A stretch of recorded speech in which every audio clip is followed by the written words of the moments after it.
I wanted to remain as a neutral umpire, if you will, calling balls and strikes and some fouls, and I've done that along the way. But over the last several weeks, some of the things Donald Trump has said and done, both on policy as well as temperamental things, have suggested to me I just couldn't wait any longer. Do you think it's too late, though? Well, I don't know what impact these things have politically, but I do know that when my grandkids say, "What did you do to stop Donald Trump?" I want to be able to say something. I wasn't going to just sit on the sidelines till the very end. You could potentially drive his supporters into his arms even more by doing this, because you're the symbol of the Republican establishment. Well, I spent my life in business. I didn't get involved in politics until quite late in life. I think everybody that someone is opposed to becomes establishment. The term anti-establishment is a very popular term.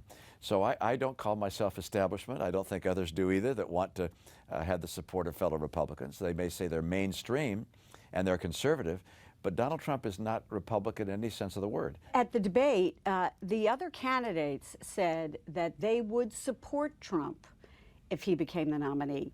Is there any circumstance under which you would? Well, I can't imagine supporting Donald Trump for president or Hillary Clinton for president, either one. I'll hopefully be able to find a conservative on the ballot who I can vote for. Did party leaders, looking back, and I guess yourself included, misread their own voters in the Republican base by betting on the fact that perhaps Donald Trump would simply implode of his own free will? Oh, I don't know about other people. I certainly paid attention to Donald Trump. I didn't expect him to do so well. Right. But he has tapped into an anger which is very much understood. What he's done with that anger, however, is not to build it into resolve and high purpose, but instead to take it down a very dark alley. And that, I think, is unfortunate. But I don't think you can write off any candidate. I thought Jeb Bush would do better than he did. I liked Jeb a lot. Thought he would be able to gain a lot of momentum, but that didn't happen. Donald Trump has. And at this stage, we say, all right, he could easily become the nominee, probably most likely to be the Republican nominee at this point. But I think there's a better choice out there. Who is it? Well, Marco Rubio is the right person in Florida. John Kasich's the right person in Ohio. And Ted Cruz is right anywhere where he's leading right now or where he's closest to Donald Trump. When are you going to choose one? Well, it depends in part on how the process continues. I expect that after March 15th, it may be clearer who is going to be the, if you will, the person who opposes Donald Trump most effectively. And so I would anticipate endorsing at that time. But let's say all three are doing about the same. Right, then what? Then I'd probably, again, encourage who's ever doing best in a particular state to get the support there and do that state by state. And that would lead to an open convention where you'd see the delegates elected make the final decision. So this contested convention, is this a scenario that you're actively looking at? Oh, I think it's a realistic scenario. A lot of people have thought that for some time. Likely? Likely? I think it's more likely than not that we will have a nominee before the convention that's Donald Trump. I think he has a much stronger shot of getting the 1,237 delegates than not. Mm-hmm. But, the debate last night was not good for Donald Trump. He showed that he cracks under pressure.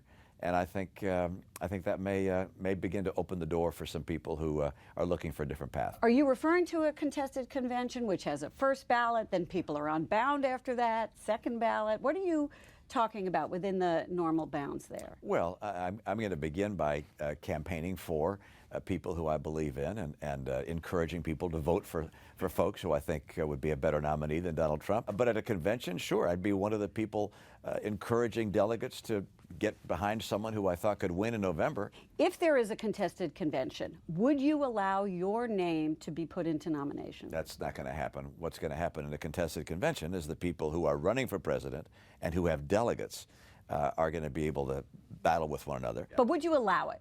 I'm not going to even go there. I have to say that you were someone who sought his endorsement in 2012. I don't have to remind you about that. And then you tweeted that you sort of regretted that, and that you said that 4 years ago, quote, the things he says now about the KKK, Muslims, Mexicans, disabled, I would not have accepted his endorsement. But when he endorsed you, he was kind of the godfather of the Obama birther movement, wasn't he? I mean, wasn't that bad enough? Well, no, I think that's very different than calling Mexicans rapists. than saying that Muslims are not going to be allowed into the country as immigrants, that mocking a disabled reporter, that going after women and saying, oh, she asked tough questions because she was in her menstrual cycle. I mean, this is highly offensive. And, Well, the birther thing was you know, he had a belief offensive. that President Obama wasn't born in this country. I said that I disagreed with him. There are political views about one another where we're going to disagree. But what he has said during this campaign, that George W. Bush is a liar, that John McCain isn't a hero. I mean, he said some things that are completely, totally outrageous. Well, I think Obama would think it was offensive that you know, that Trump was saying he wasn't born You know, here. But it really, the funny thing about Donald Trump's whole birther thing, and I said this to him, is it would have made no difference. Barack Obama's mother was American. It was a whole ridiculous thing that Donald Trump was pursuing, and is I think, characteristic of what you see now. I mean, last night, when he said, look, he's not just for waterboarding, which is illegal, but he wants to do more than waterboarding, which is torture, and he's going to tell the troops to do it, and they're going to do it. Well, the troops then would be guilty of crimes, and he would be guilty of high crimes and misdemeanors. Really? Is that where we're going to go in this country? It's absolutely, he's saying things which get people excited, but which are detached from reality. CNN has done a report which says that he is now going to, for a general election, should he become the nominee, start raising money. It's amazing, isn't it, that all during the primary he has criticized his opponents by saying, oh, they're raising money from folks and they're going to have to respond to and report to those folks, and he's self-funding. Well, now we learn, no, he's not really planning on self-funding. He's only been loaning money to his campaign, which he can get back if he's a general election nominee. It's a form of hypocrisy that I think people will find shocking. Do you regret you didn't run? No, as I looked at that stage last night, and I spoke with my wife, she's on the other side of the country, we talked by phone, it's like, she said, aren't you glad you're not up there with the kinds of things that are being said? It's so degrading, so demeaning. Mr. Trump has taken this campaign in a very deep gutter, and I hope somehow we're able to come out of that gutter. Gloria, I'm curious, you being in the room, sitting across from him, what was his demeanor? What do you think really is driving him here? At this point, the race is so unclear, and the KKK exchange with Jake Tapper so motivated him that he was chomping at the bit to get in it again. Do you think that he understands the current 2016 Republican electorate? Do you think he gets the anger out there? He says, I understand the anger, but Donald Trump needs to channel it in a different way. He really and gets he it? also pushed back on me at one point when I asked him, but you're a member of the establishment. And he sort of pushed back and said, no, I'm a conservative.